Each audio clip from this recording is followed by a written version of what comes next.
Kau nak kaya buat. Bawa tak nyawa itu. Mawa le dah kata. Kiban mawa. Menikah karap. Tapi tunangan kadijak nyengkau.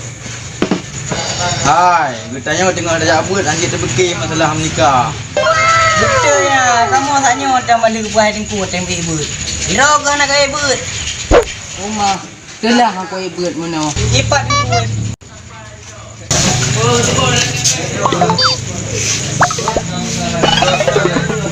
Aku nak pergi dengku anak dia ibu dengku. Mau ada datang dengku. Ada. Aku mau dia kata. Tanya mana tak buat kibah bukan macam. Yustahabu li talabil ilmi ay yakuna azban.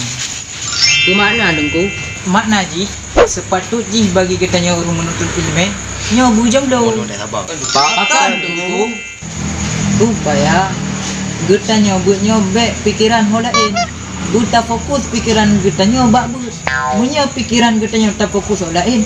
Maka wate tamurno ilmu agama nyo hanyut. Oh, menang tunggu. Nyo menang. Akmal, menikah itu adalah pilihan, sedangkan mencintai itu adalah takdir. Engkau bisa memilih menikah dengan siapa, tapi engkau tidak bisa memilih cintamu untuk siapa. Entah apa yang merasukimu hingga kau tega mengkhianatiku yang mencintaimu.